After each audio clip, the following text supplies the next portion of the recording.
السلام علیکم ورحمۃ اللہ۔ الحمد للہ وکفا وسلام علی من لا نبی بعد۔ اللہ مہربان کے فضل و کرم سے ہمارا آج کا سبق سورہ ہود کی آیت نمبر 79، 80 اور 81 ہوگا انشاءاللہ۔ اعوذ باللہ من الشیطان الرجیم، بسم اللہ الرحمن الرحیم۔ قالو، انہوں نے کہا، کس نے؟ قوم کے لوگوں نے۔ لقد، بلا شبہ یقیناً، علمتا، تو جانتا ہے۔ علمتا کو دیکھیں تو عین لام میم، علم، علم کے معنی جاننا ہوتا ہے۔ تو جان چکا ہے، ما نہیں ہے، لانا ہمارے لیے، فی بناتی کا تیری بیٹیوں میں، من حق کوئی حق، کوئی رغبت۔ تو خوب جانتا ہے، بلا شبہ تو جانتا ہے، تو جان چکا ہے کہ تیری بیٹیوں میں ہماری کوئی رغبت نہیں، ہمارا کوئی حق نہیں۔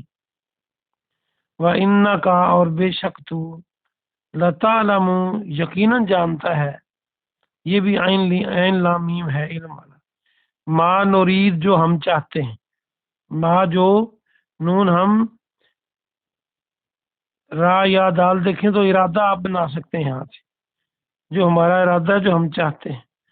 با محاورہ ترجمہ دیکھیں، انہوں نے کہا، بلا شبہ یقیناً تو جان چکا ہے کہ ہمارے لیے تیری بیٹیوں میں کوئی رغبت نہیں ہے، کوئی حق نہیں ہے، اور بے شک تو یقیناً جانتا ہے جو ہم چاہتے ہیں۔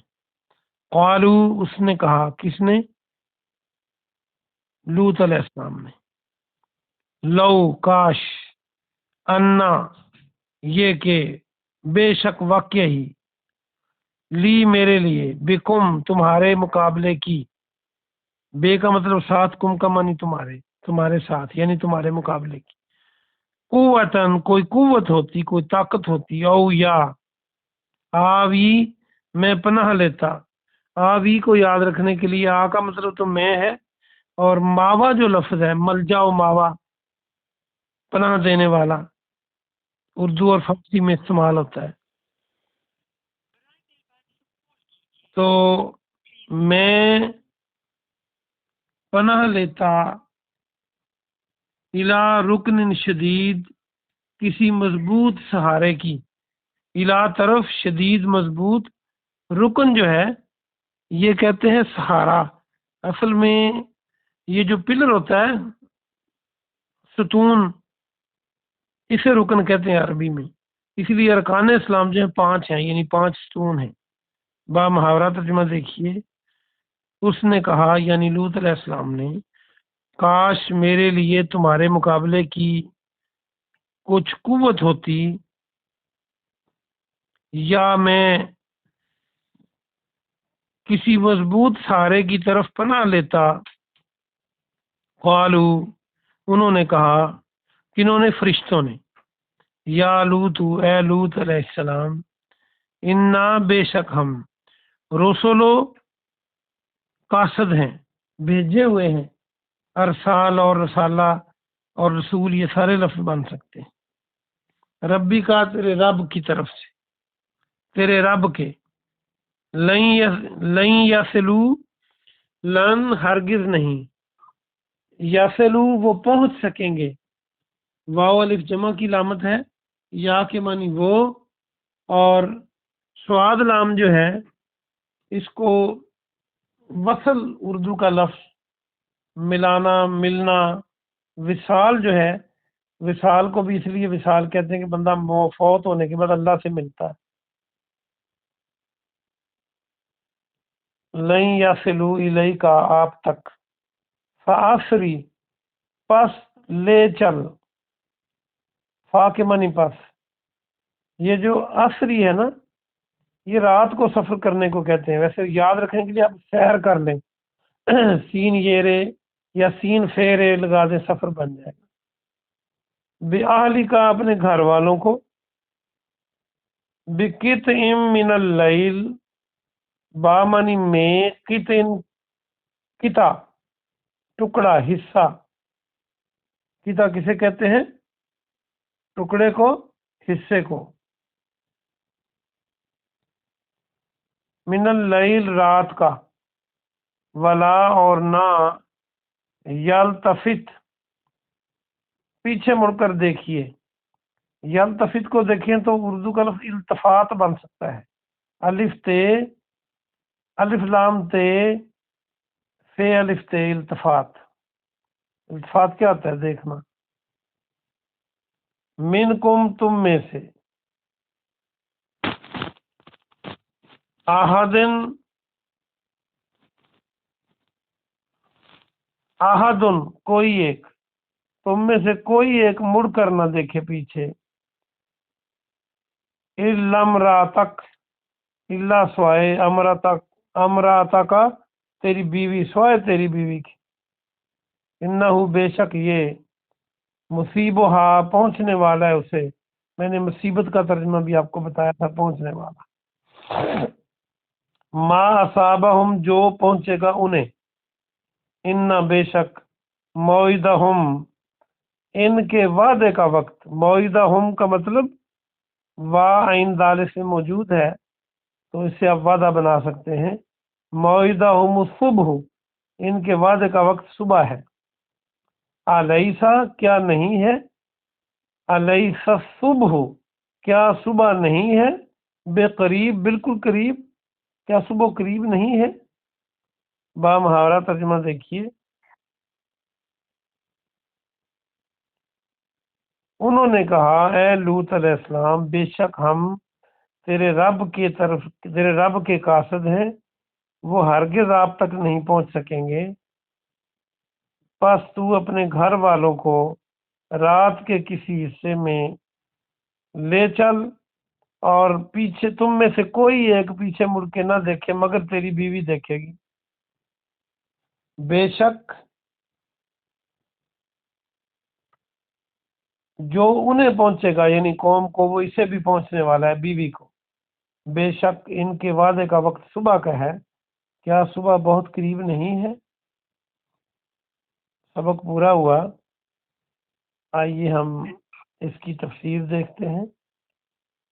لوط علیہ السلام کی قوم پر عذاب کا قصہ شروع ہے۔ پچھلے سبق کو ساتھ ملائیں، جب اللہ کے پیغمبر نے لوط علیہ السلام نے کہا تھا کہ میری بیٹیوں یعنی قوم کی بیٹیوں سے نکاح کرو، یہ صحیح طریقہ ہے، تو غلط راستے پہ غلط طریقے سے شہوت نہ بجھاؤ۔ وہ گھر کو گھیرا ڈالے ہوئے تھے، گروہ کی شکل میں تھے، انہوں نے کہا آپ جانتے ہیں کہ ہماری رغبت آپ کی بیٹیوں یعنی قوم کی بیٹیوں میں نہیں ہے، ہم اپنی شہوت کا یہ طریقہ استعمال نہیں کرتے، ہماری دلچسپی نہیں ہے اس میں، بلکہ تو خوب جانتا ہے ہم کیا چاہتے ہیں، یعنی اپنی شہوت کو مردوں سے بچانا۔ حد ہے بے غیرتی کی اور نافرمانی کی، ایک بندہ تو غلطی سے کوئی کام کرتا ہے، ایک بندہ دیدہ دانستہ اس کو حلال کی طرف رغبت ہی نہ ہو، وہ کہے حلال میرے لیے بنا ہی نہیں ہے، تو اس کا کیا، اس کی ڈھیٹ ہونے کا کیا مقام ہے، اور اللہ کے غضب کو کس قدر دعوت ہے۔ کہا لوط علیہ السلام نے کہ کاش میرے پاس قوت ہوتی کہ تمہارا مقابلہ کر سکتا، یا پھر میں کسی مضبوط سہارے کو تھام لیتا، یعنی میرے پاس اپنے پاس قوت ہوتی تو میں تجھے سبق سکھا دیتا، یا پھر میں کسی طاقتور فرد کی پناہ میں چلا جاتا اور تمہارے شر سے بچ سکتا اور میرے مہمان بچ سکتے۔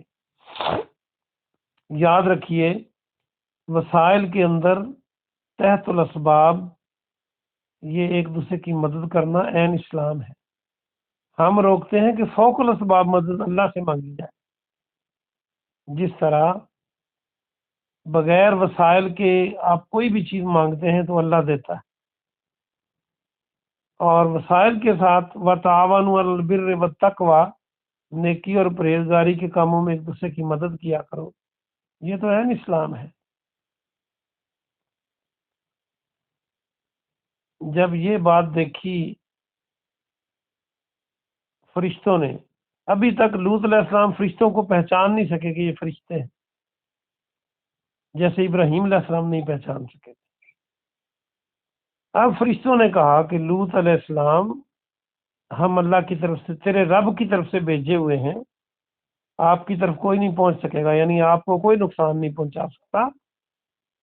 بس آپ اپنے گھر والوں کو رات کے کسی حصے میں لے کر نکل جائیں اور کوئی پیچھے مڑ کے نہ دیکھے، لیکن جو تیری بیوی ہے وہ دیکھے گی. اور پھر کیا ہوگا؟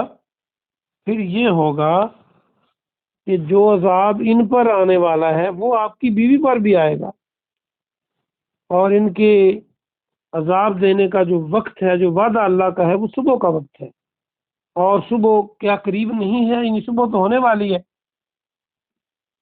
تو اس واقعے میں بھی دو باتیں بہت سامنے ہیں کہ اللہ کے پیغمبر لوط علیہ السلام کو جب تک فرشتوں نے بتایا نہیں، آپ ان کو لڑکے اور مہمان سمجھتے رہے، جیسے ابراہیم علیہ السلام سمجھ رہے تھے. دوسرا، مہمان نوازی کے لیے کس قدر وہ بے چین تھے، مہمانوں کی عزت کے لیے کس قدر ان کو فکر لاحق ہوئی کہ یہ قوم کر کیا رہی ہے. اور تیسرا اس میں یہ ہے کہ لوط علیہ السلام کی بیوی پر بھی عذاب آیا. جب آپ رات کو گھر سے نکلے تو بیوی بھی ساتھ نکلی. جب پیچھے شور شرابہ ہوا تو بیوی نے پیچھے دیکھا تو اسے بھی وہی عذاب دے دیا گیا جو آگے آپ پڑھیں گے، پتھروں کی بارش. تو وہ بھی خیانت کار تھی، برے لوگوں کے ساتھ ہمدردیاں تھیں اس کی، تو اس کو بھی یہی عذاب ملا. اللہ پاک سے دعا ہے کہ اللہ پاک آپ کو اور مجھے عمل کی توفیق عطا فرمائے، اور قرآن اور حدیث کے مطابق ہمارے عقائد اور نظریات کو بنائے اور اعمال کو بنائے. آمین. سبحان ربک رب العزت عما یصفون وسلام علی المرسلین والحمد للہ رب العالمین.